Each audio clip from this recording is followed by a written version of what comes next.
So there's this guy called James Carville. You know about him? They call him a raging Cajun. You ever heard of him? No. He was a Clinton strategist. You have the story, Umberto? Yes, sir.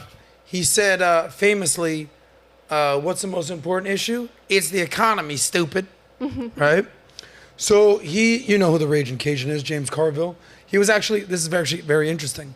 He's a Democrat. He was married to a Republican strategist. It's like, they were like the Kellyanne Conway, George Conway situation in the 90s. You have a picture of him, Humberto? James Carville? The raging Cajun. Punch him. Oh my God. So here's what he said.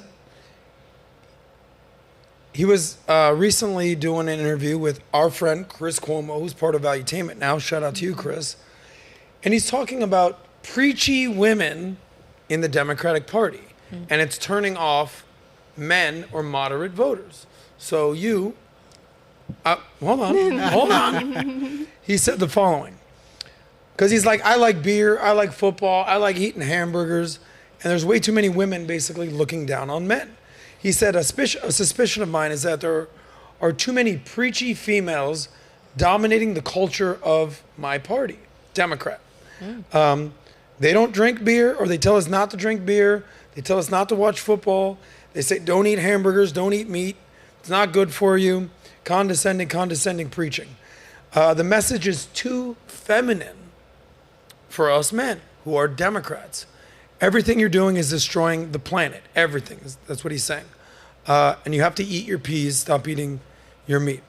What do you think, from a progressive female standpoint, when a Democratic man says this, does this give you any pause to be like, maybe we kind of have to consider how men feel about certain issues, or is it all about women's perspective? Well, let me start here. I don't care about your meat or your beer or your football. You do you. If that makes you happy, go for it. I think the Democratic Party has really struggled talking to young men. I think a lot of them have just given up. I think that's really sad. I hope that's something that I can help change in general, or at least when it comes to a progressive standpoint. I don't know. I wouldn't say it's necessarily too feminine, because in my opinion, it's just like not even addressing men. It's like invisible now, you know? It's like, it's just not where it has to be, essentially. I think it's possible to have a platform that appeals to women and men through what issues they believe is most important. So yeah, that's where I generally stand. I think the Democratic Party, has not addressed men's issues well enough at all. What do you think they can do better? I think basically, that's a really hard question. I think one of the things that they can do better is to start listening from men, right? I think a lot of men are kind of going through a masculinity crisis in a way, where they feel like a lot of things that are masculine have been portrayed as like wrong. And I think there is a level of toxic masculinity. I think that exists. Yep. But it's essentially been marketed and spoken of in a wrong way. So for example, toxic masculinity is not you liking beer and, football. That's fine. That's good. Go for it. Toxic masculinity is when you feel like you can't express your emotions because everybody has told you that a man doesn't have emotions. So you feel like you have to drink a shit ton to basically bury the pain. So I think there's just messaging issues that doesn't really address what issues men face, and instead we try to diminish it and be no. You're bringing up toxic masculinity and what Democrats can do to ingratiate themselves to more men. Umberto, pull up this stat that I just sent you. Yep. Because this is essentially the country at this point. I just texted to you. You got it? Yeah. I'm passing to computer. He's looking for it. Okay, cool. You can pull it up on Slack. Basically, it gives a breakdown. We've done this on the show before. Who's voting Republican and who's voting Democrat. And it's married men, married women, single men vote Republican, and single liberal women vote Democrat. Be amazing if you had the stat right now, Humberto. There it is right there. Thank you. Punch in on that, please. So, red. You mind punching in? I can't. You want me to see it? You want me to read it? Married Humberto, men. can you punch in? I can't. Oh, you can't punch in? No. So, gotcha. 68% liberals out there. Toria, let me ask you. You see this. She's saying toxic masculinity. I remember last time we brought up Tate. You were like, I'm playing that game. Mm-hmm. What is it? A lot of young men are becoming way more conservative, quote unquote, traditional, tradcon type of guys, because of people like Tate, who are basically saying, work your ass off, improve yourself, follow God, faith, family. Whereas a lot of women, abortions, liberal, progressive values. Why is it so hard for conservative women, maybe like yourself, to embrace someone like toxic masculinity, like Tate? Ooh. I think that's an inaccurate way to describe him. As I've previously stated, I think he's a fraud. I think he's a fraudulent representation of what a quote-unquote toxic masculinity is. True toxic masculinity, if you want to talk legitimate, it's not anything good. It's Joe Biden and the two-tier system of justice. I mean, if you want to talk about the economy and what's going on in New York right now with Trump's trials and whether he's going to jail or not, Deutsche Bank had an ongoing relationship with Trump, and they lent him tons of money that went into his real estate. And Trump himself pledged assets that he already owned to secure the loans. Now, Deutsche Bank actually testified on the stand that he gave back all the money that they lent him. And still, the state came back and they said, well, he caused harm because now that money that was given to him, it should have been given to small businesses. But here's the thing. Deutsche Bank only gives minimum $100 million loans. So if you want to talk about the two-tier system of justice and how masculinity should be, we need stronger male figures in America to reverse what's going on right now and be an example so that other men take charge, so that people like Tate can take a seat. So I asked you about Tate, and you told me about Deutsche Bank and Trump, which I respect, but stay on the Tate thing. It's relevant to this topic because if we want to talk about the economy as one of the paramount issues here, and you talk about men being leaders, well, why is the economy so bad? Why do we have a two-tier system of justice that's trying to prevent people from owning property and creating wealth? Well, because we have a lot of low testosterone men running around, or people parading around as high testosterone men that are purportedly setting examples for other men like Andrew Tate. So what is it about Tate specifically that you think is a horrible example to men? I think that he might have maybe... Just to be clear, and I'm going to set you up for this one, and Pixie, I asked you this last time, would you rather date an Andrew Tate type figure or a Dylan Mulvaney type figure? And you said Dylan Mulvaney. Oh my God. And I'm like, Well, because I'd rather... Those are crazy examples. But correct. So, but I'm just giving you an example. What is it? I was like, is that even a real thing? Yeah. And so did your friend. Very fun. Well, yeah, Aaron. because I'd rather date somebody who has probably not sex trafficked anyone. Like, I don't care Allegedly. who it is. Erroneous.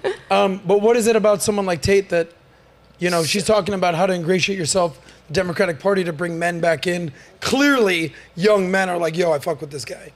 Why don't you embrace someone like that? I think by design, Tate was inserted into this movement. What is it called? That program he has, something Academy. Real World. No, Academy. It was like a Hustlers Academy. Literally, you have young people, younger than us, that are going around TikTok just blasting his videos, which is obviously going to override the algorithm. So any content could be blasted. It could be him saying, hey, I like cotton candy. That content is going to be blasted over everything else. So he created a way to manipulate content in his favor and push agendas to basically have men womanize, but then, if a woman has a certain body count, then, she's a harem, or whatever, however he wants to call it. The man tries to claim that he has Christian values, but then he preaches about Islam. So which is it? Well, he converted. He converted to Islam. Yeah, later on. But I would say there's probably about 10 talking points he has, and maybe of those talking points, there's a couple of them that might resonate with conservatives, but hey, I could say to Pixie, I know how to be a liberal, and I went to art school, so I'm going to go act like a liberal now, and maybe because I'm attractive, people will believe me. His dad was CIA. He's talked about this in interviews. I mean, he has the ability to manipulate perspective. I don't necessarily go hate ahead. Tate, but I don't think he's like a conservative just because he likes Trump. There's a lot of people who like Trump and they're not necessarily conservatives. He has 3 baby mamas basically says that you can just go around sleeping with multiple women all the time because you got money and power. How did he make his money, Adam? Doing what? Porn, right? Doing cam work. Is that very conservative? That was initially that is not conservative at all, actually. That is how he made his money. And then, of course, by getting young men to sign up to the real world for $8,000 or $50 a month or whatever it is. So none of that is that conservative. I don't know about the charges. I don't care to get into them, whether he, I don't necessarily think that he trafficked women. I do think women have agency. I don't know about the underage. Again, doesn't concern me. I'm not going to read into Romanian documents or care. But as far as conservatism, he's not by any mean of the word, especially when you have like multiple baby mamas say you never want to get married, yada, yada, yada. So but I do understand the appeal to him for men. Just so you know, I'm the person who brought down Miami-Dade Country School. I know you went there. Yeah. And I actually did it for the children. And there was a bunch of, what ended up happening was in 2021, there was a leaked video of a black drag queen that the school brought, the DEI chair, this crazy woman. Country Day, yeah. Now you bring my high school into this shit? Oh my God. Well, no, the reason why I'm saying is because you're saying that more men are going conservative, right, versus women. Well, there's stats out there that show that there is young men are going way more conservative and young women are going more liberal. But why is that? Because they're pushing all this LGBT stuff on men, on young men, as long as it's That's why our friend Pixie out here wants to hang out with Dylan Mulvaney. So... these young guys were the ones that gave me all the content that they told them don't film. They're the kids were the ones that gave me the content to expose the school, and they were sick and tired of the LGBT being pushed. So there is a war of masculinity. But I gotta ask you guys a question. I gotta tell you, I think the guys are gonna agree. Let me know in the chat.